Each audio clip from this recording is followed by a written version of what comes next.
네, 우리 성경이 술술, 믿음이 쑥쑥 39번째 시간을 함께 갖도록 하겠습니다. 오늘은 사사기 후반부와 룻기서를 함께 좀 살펴보도록 하겠습니다.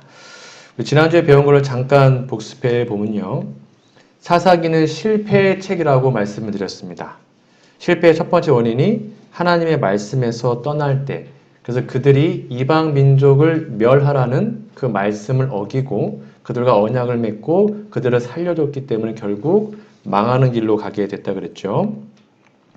두 번째는 진정으로 회개하지 않으면 실패합니다. 그들이 보김이라는 곳에서 눈물 흘리며 정말 하나님께 눈물 흘리며 펑펑 울었지만 결국 다시 우상 숭배로 돌아갔기 때문에 실패하고 말았습니다.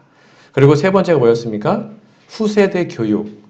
즉 그 시대 사람들이 있을 때는 다 잘 믿다가 이제 1세대가 다 죽고 나자 후세대 사람들이 하나님을 알지 못했기 때문에 사사기는 실패의 책으로 기록이 되어 있습니다. 그래서 사사기의 마지막 절이 이거였습니다. 그때에 이스라엘에 왕이 없으므로 사람이 각각 그 소견에 오른 대로 행하였더라.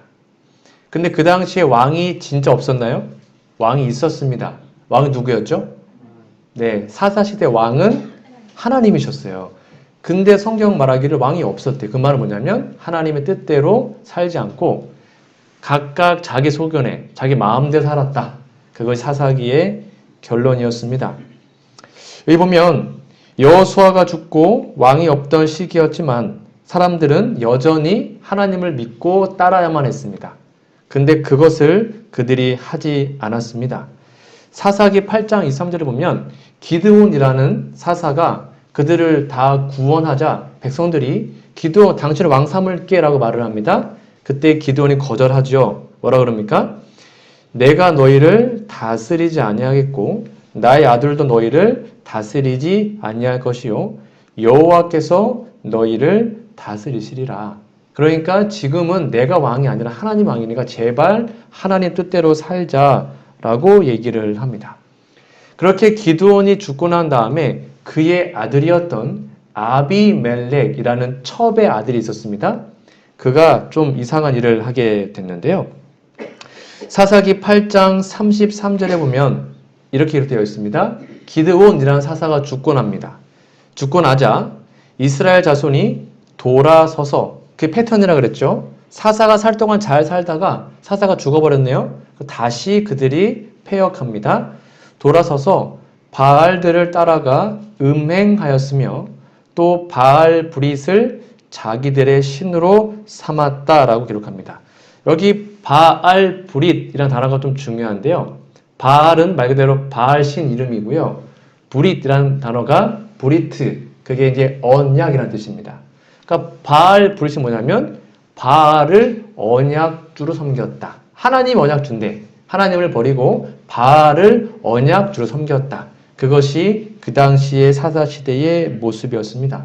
놀랍게도 기드온의 아들이었던 아비멜렉이라는 사람이 있었는데요. 그 아비멜렉이 자신을 왕으로 선포해버립니다. 내가 다스린다 라고 말을 하는데 그것이 바로 언약의 성지였던 세겜이라는 곳에서 그 일을 하게 됩니다. 여러분, 이 세겜 언약 다 기억나십니까? 이 세겜이라는 곳은 이스라엘 민족에서 언약의 성지입니다. 다 설명드렸습니다. 여호수아 8장에서 그 언약을 갱신했고 에발산 그리심산에서 언약을 선포했고 그래서 이 세겜은 알다시피 아브람, 이삭, 야곱, 요셉의 유골이 있는 막벨라 굴 있잖아요. 막벨라 굴. 거기에 시신을 다 묻어놨던 아주 중요한 곳이었습니다. 그래서 여기에서 여호수아는 다시 한번 언약을 갱신하죠. 근데 이곳에서 누가요? 아비멜렉이라는 기드온의 아들이 자신을 하나님을 버리고 자신을 왕으로 선포하게 됩니다. 무슨 말이냐면 이렇게 되어 있습니다. 여호수아가 이스라엘과 여호와 사이의 언약을 새롭게 하기 위하여 마지막으로 백성들을 소집했던 바로 그 같은 곳 세겜입니다. 아비멜렉은 왕으로 자신을 선포합니다. 어떤 성역 혹은 성스러운 장소에서 왕을 선택하는 것이 사람들의 관습이었다. 그러니까 하나님과 언약 맺은, 즉 결혼한 장소에서 다른 언약을 맺었기 때문에 이혼을 하게 된 것입니다. 이것은 분명한 언약적 배반 행위였고요. 그래서 아비멜렉이 어떻게 죽은지 아세요?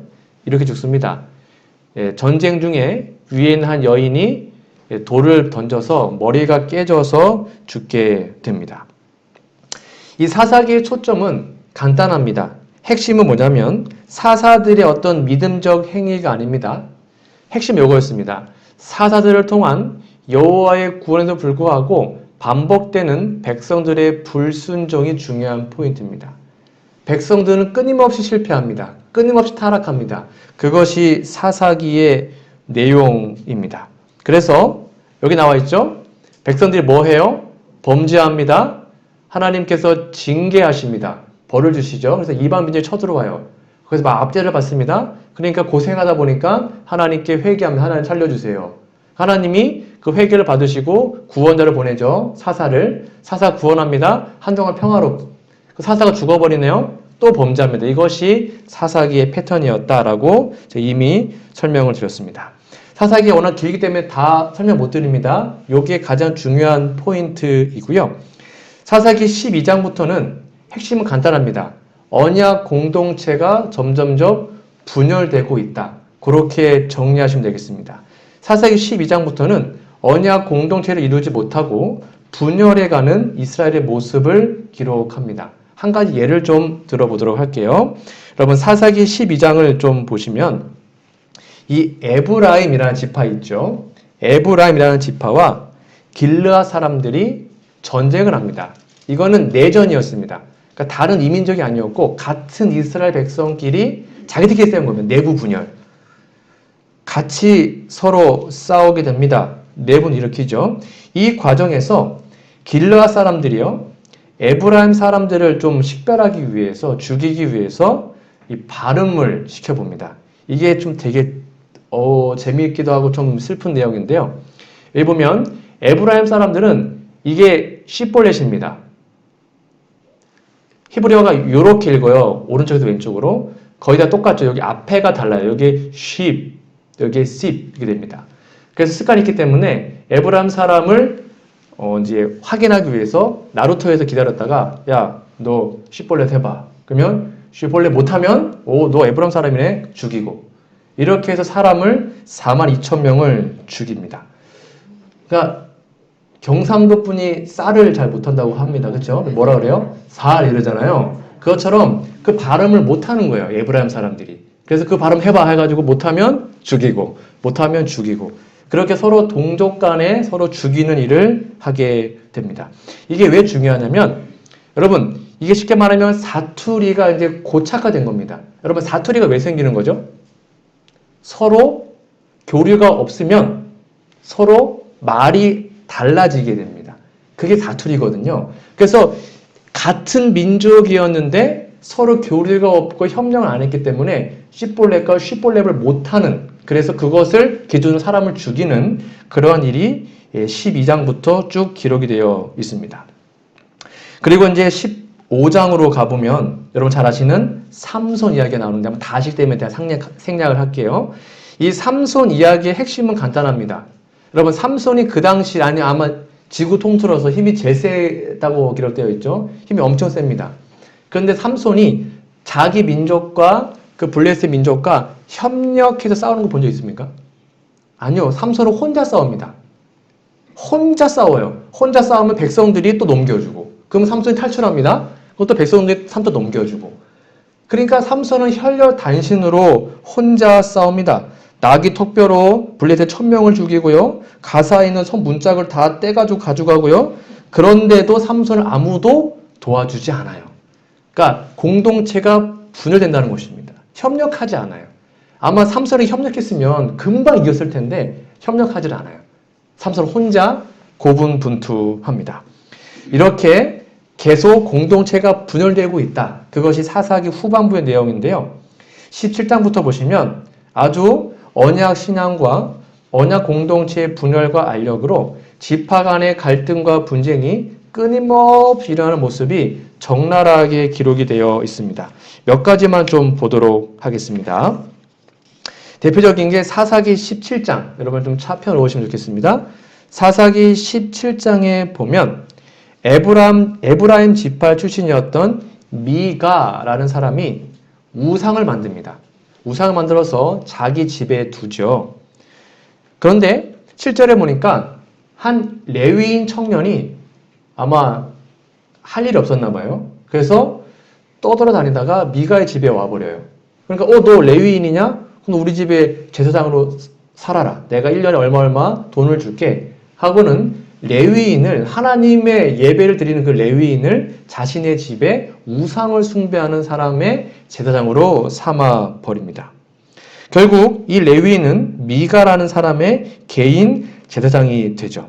그러다가 18장에 보니까 단 지파가 살 곳을 찾지 못하고 막 방황하다가 흘러 와서 그 미가의 집에 오게 돼요. 또 와보니까 한 레위인이 개인의 집에 있는 거예요. 야, 너 개인 집 제사장 하지 말고 한 지파의 제사장이 되라 하고는 뺏어갑니다. 그 레위 청년을 뺏어가서 단지파가 가지고 가요. 데리고 갑니다. 그래서 단지파 그때부터 우상 숭배를 하게 됩니다. 그래서 구약 시대에 12지파가 있잖아요. 계시록 12지파가 나옵니다. 구약의 12지파와 요한계시록 12지파가 같아야 달라요? 달라요. 한번 집에서 비교해 보세요. 계시록 12지파에 없는 지파가 있습니다. 그게 단지파와 에브라임입니다. 단지파 에브라임은 계시록 12지파 있잖아요. 12문, 진주문에 있는 지파에 없어요, 이름이. 왜 그런지 아십니까? 최초로 우상 숭배를 했거든요. 단 지파 자체가 레위인을 데리고 와서 우상을 숭배합니다. 그래서 그 지파 자체가 아예 이름을 없애져 버립니다. 그렇게 분열되고 타락합니다. 그리고 사사기 19장에는 알다시피 레위인이었는데요. 첩을 얻어. 레위인이 첩 얻으면 안 되거든요. 레위인 타락합니다. 첩을 얻은 다음에 그 첩이 행음을 해서 가출을 하죠. 그래서 그 집 나간 그 첩을 데리고 가가지고 막 설득한 다음에 데리고 오죠. 오는 길에 해가 집니다. 어디 들어가요? 베냐민 지파의 한 어떤 동네로 들어가게 되죠. 그러니까 그 베냐민 지파의 그 동네 사람들이 예쁜 여자가 딱 오니까 밤에 와가지고 그 여인을 겁탈합니다. 죽어요. 그래서 그 레위인이었는데 일어나 보니까 자기 와이프가 죽어 있네요. 그래서 어떻게 합니까? 자기 와이프를 12조각으로 토막을 냅니다. 그런 다음에 지파에 보냅니다. 12지파에 다 보내버려요. 이런 일을 했다. 그러니까 이 12지파가 베냐민 빼고 11지파가 열받아가지고 다 일어나가지고 야, 다 모여라! 이런 나쁜 놈들. 근데 베냐민 지파가 싸우자! 해가지고 결국 싸우죠. 그래서 베냐민 지파가 거의 몰살을 다 당하게 됩니다. 그때 베냐민 지파가 5만 1,000명이 죽고요. 이스라엘 연합군이 4만 명이 죽어요. 이렇게 막 말도 안 되는 걸로 서로 싸우고 죽이고 분열하고 이것이 사사기 후반부의 모습입니다. 이렇게 언약 공동체가 완벽하게 와해되고 무너져 가게 됩니다. 이거 사사기 내용입니다. 그게 사사기 뒤에 실패 내용인데 그런데 그 사사기 다음에 룻기라는 책이 나오는데요. 이 룻기는 그나마 사사시대입니다. 시대는 사사시대예요. 거기에 부록으로 나오는 겁니다. 룻기는 하나님 나라의 씨와 땅을 수호하기 위해서 신명기 법을 지켰던 고엘, 쉽게 말하면 기업 물을 자, 보아스의 언약 신앙을 잘 나타내주고 있습니다. 이걸 오늘 좀 살펴보도록 하겠습니다. 아마 여러분들 룻기라는 책은 다 아시기 때문에 좀 편안한 마음으로 들어보시면 좋겠습니다. 이 룻기는요, 언어적으로 보면 사사기의 부록이면서 사무엘상하의 서론격입니다. 중간에 역할을 해요. 그래서 사상기의 부록이면서 사무엘상하의 서론이다. 그렇게 룻기를 정리하시면 되겠습니다. 이 룻기라는 책에서 우리가 이 언약을 공부하면서 가장 중요한 단어가 나옵니다. 여러분, 이 단어는 절대로 까먹으시면 안 됩니다. 정말 중요한 단어고 하나님의 사랑과 언약을 나타내는 중요한 단어니까 잘 기억해 두세요. 그게 바로 뭐냐면 함께 읽어볼까요? 시작! 헤세드라는 단어입니다. 들어보셨죠? 아마 들어보셨을 겁니다. 제가 몇 번 얘기했는데요. 이게 히브리 말로 헤세드입니다. 여기서부터 읽겠습니다. 헤세드 이렇게 읽어요. 이게 이제 모음으로 에 발음인데요.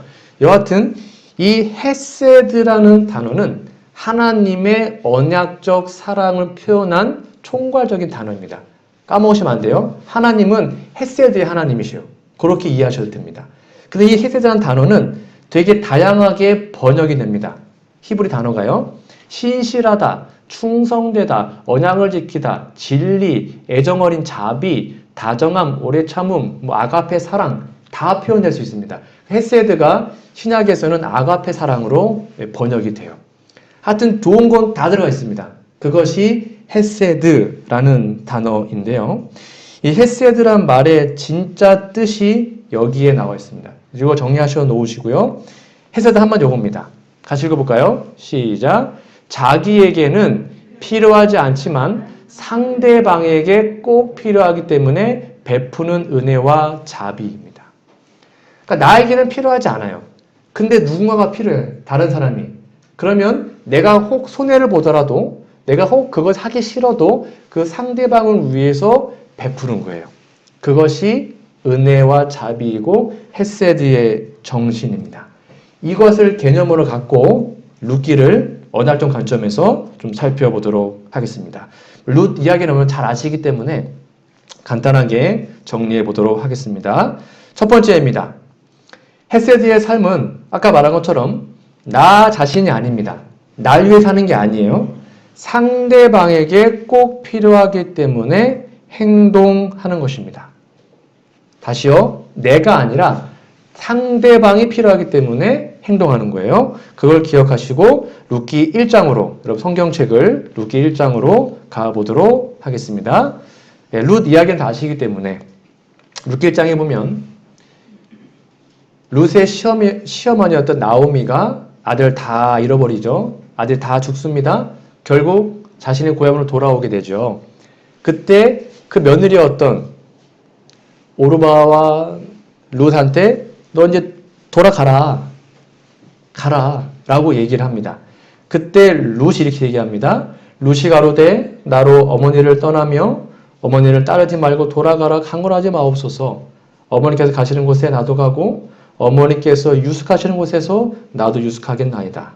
어머니의 백성이 나의 백성이 되고 어머니의 하나님이 나의 하나님 되시리니 어머니께서 죽으시는 곳에서 나도 죽어 거기 장사될 것이라. 만일 내가 죽는 일 외에 어머니와 떠나면 여호와께서 내게 벌을 내리시고 더 내리시기를 원하나이다 라고 기록합니다. 이 말이 룻 이날은 이방 며느리가 나옴이라는 시어머니에게 한 말입니다. 여러분 먹고 살기 위해서 왔는데 아들이 다 죽습니다. 다 죽었습니다. 남편도 죽었습니다. 그러니까 과부 셋 남은 거예요. 시어머니, 첫째 며느리, 둘째 며느리. 얼마나 비참하고 힘든 상황입니까? 한 집에 과부가 한 명도 아니고 둘도 아니고 세 명이었어요. 얼마나 신세가 처량합니까? 그래서 나오미는 두 며느리에게 미안하니까 같이 갈 수가 없는 거예요. 그래서 네 갈 길 가라 하고 세 번이나 얘기합니다. 8절 볼까요? 너희는 각각 어미의 집으로 돌아가라 제발. 11절 내 딸들아 돌아가라. 12절 내 딸들아 돌이켜 너의 길로 가라. 괜찮아 진짜 가자. 이거는 진심이었거든요. 가 괜찮아. 그거 새 살림 차려. 새 출발해 라고 얘기를 해요. 그러자 오르바는 조금 미안했는지 막 몇 마디 하다가 그러면 갈게요 하고는 가요. 그런데 이 룻은 어떻게 합니까? 끝까지 내가 무슨 일이 있어도 절대 안 떠납니다 하고는 아까 봤던 16절 17절에 그 고백을 한 다음에 따라갑니다. 이때 룻은 아무것도 몰랐습니다. 가서 보아스를 만날 거 전혀 몰랐죠. 그런 거 생각도 안 했어요. 그냥 따라갑니다. 왜 그랬을까요? 왜 이 룻은 시어머니를 버리지 않고 따라갔을까요? 그 고생길이거든요.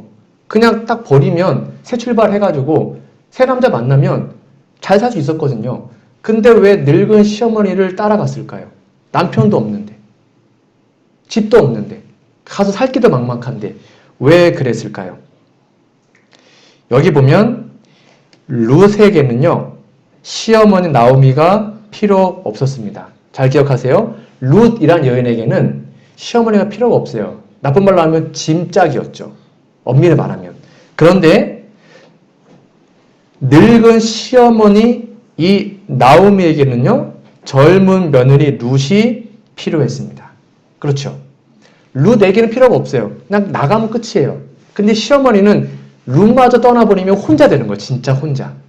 진짜 불쌍하게 되는 거예요. 그래서 룻이 차마 어머니를 떠날 수가 없었습니다.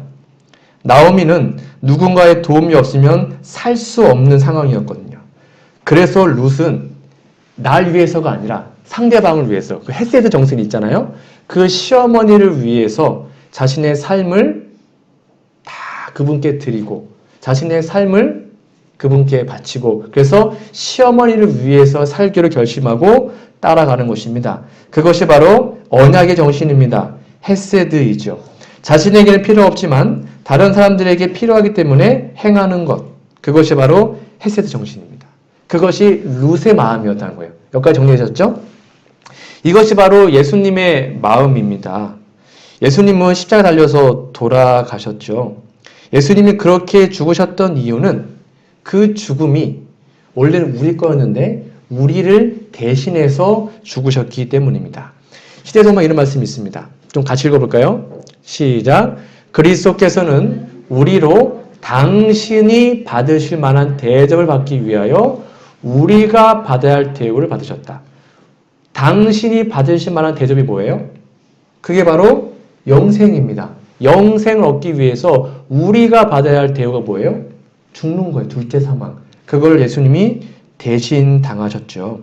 자, 그러면 그 시어머니를 향한 그 헤세드 정신, 언약 정신을 발휘했던 그 룻에게 하나님은 어떠한 축복의 길로 인도했을까요? 이제 보도록 하겠습니다. 두 번째입니다. 헤세드의 삶을 사는 자는 다른 사람을 변화시킵니다. 내가 누군가에게 어떠한 헤세드의 사랑을 전하잖아요? 그러면 다른 사람이 그 삶을 보고 변화가 되는 것입니다. 룻기 2장 8절 9절을 좀 보도록 하겠습니다. 결국 이제 보아스라는 자기의 친족을 만나게 되죠.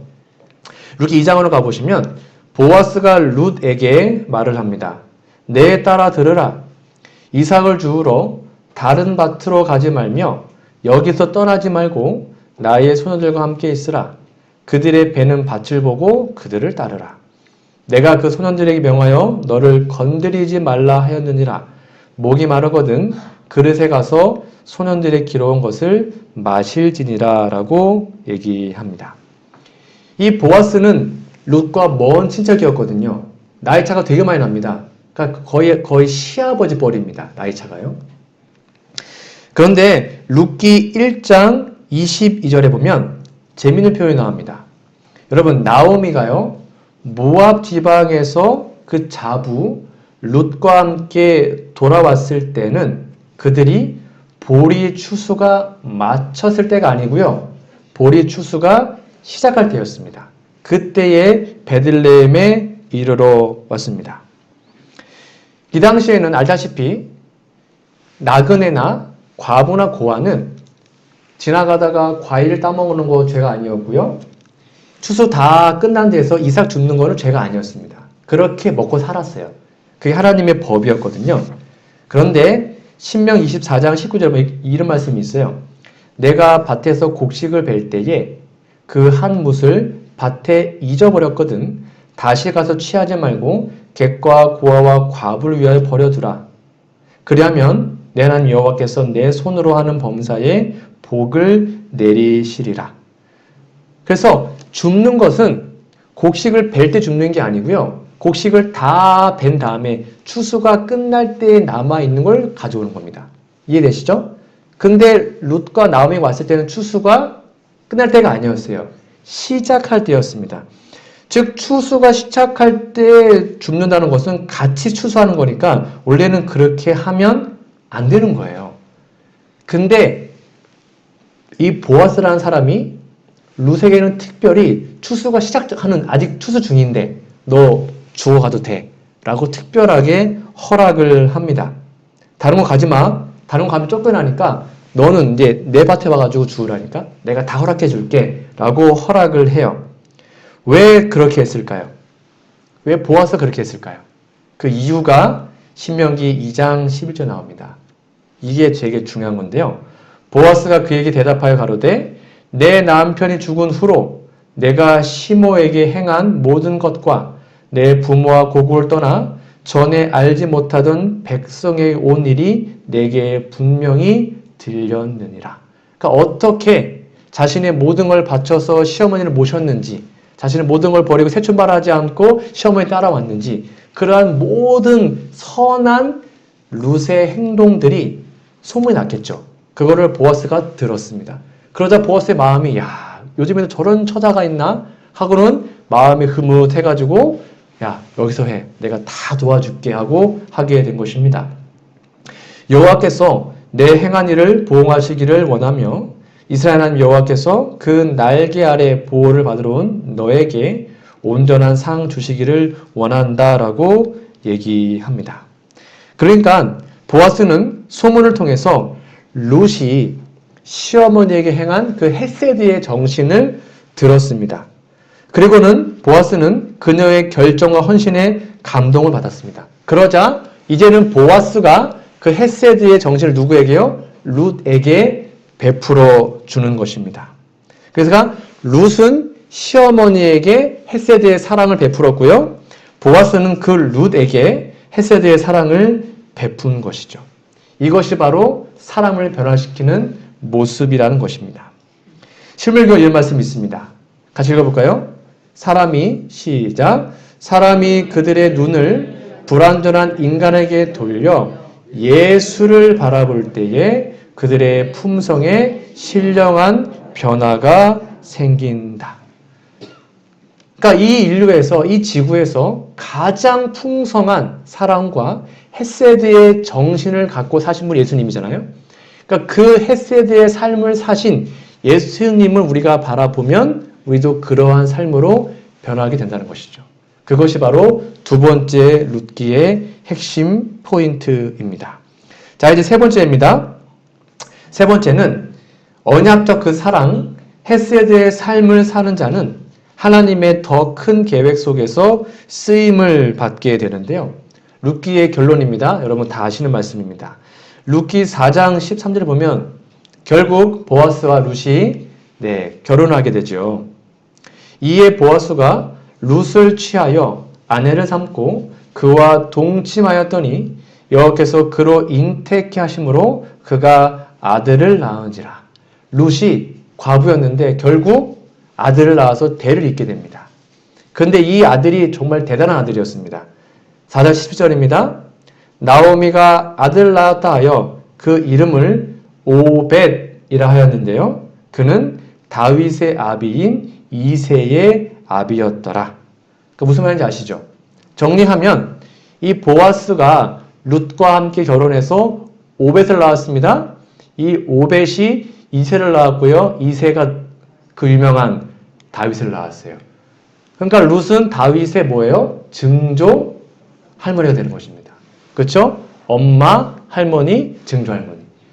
그러니까 이 룻의 그 선택과 언약적 사랑, 헤세드를 전했기 때문에 하나님은 그를 비록 이방인이었지만 그를 다윗의 족보에 넣으시고 메시아의 족보에 넣으셔서 결국 이 보아스, 오벳, 이새, 다윗의 혈통에서 누가 왔어요?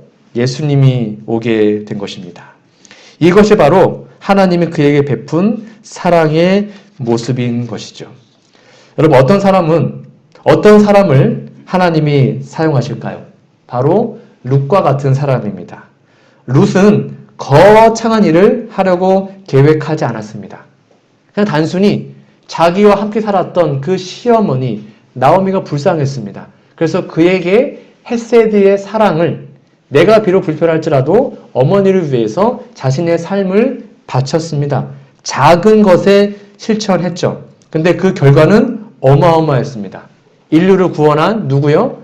예수님의 혈통에 다윗의 증조 할머니라는 놀라운 혈통에 들어가게 된 것입니다. 이것이 바로 하나님의 계획이죠. 여러분 그러니까 우리가 할 일은 거창한 일이 아닙니다. 그냥 평범한 일상에서 우리가 언약적 사랑, 그 헤세드의 사랑을 우리의 주위의 이웃들에게, 우리의 가족들에게, 우리가 평범하게 그 사랑을 조금씩 나눠준다면 하나님 결국 그것을 어여삐 보시고 우리를 하나님의 자녀로 하나님의 일꾼으로 삼아 주실 것입니다.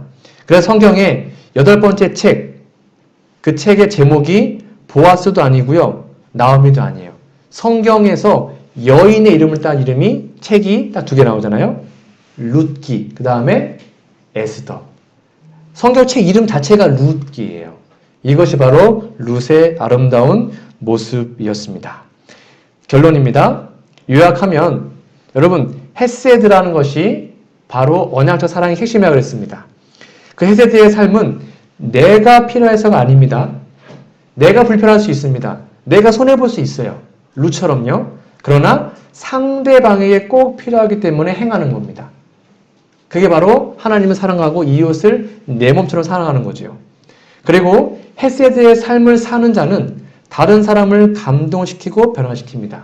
우리가 그런 삶을 산다면 우리의 삶을 보고 누군가가 변화돼서 하나님을 만나게 되겠죠. 그리고 3번째입니다. 헤세드의 삶을 사는 자는 하나님의 더 큰 계획 속에서 쓰임을 받게 됩니다. 그러니 이제 룻기에 나와 있는 이런 아름다운 사랑의 모습처럼 우리 앞에 놓인 작은 헤세드를 실천함으로 다른 사람들을 변화시키는 축복의 통로, 그리고 하나님께 더 크게 쓰임받는 주님의 귀한 종이 되기를 간절히 바라며 오늘 말씀을 마치도록 하겠습니다.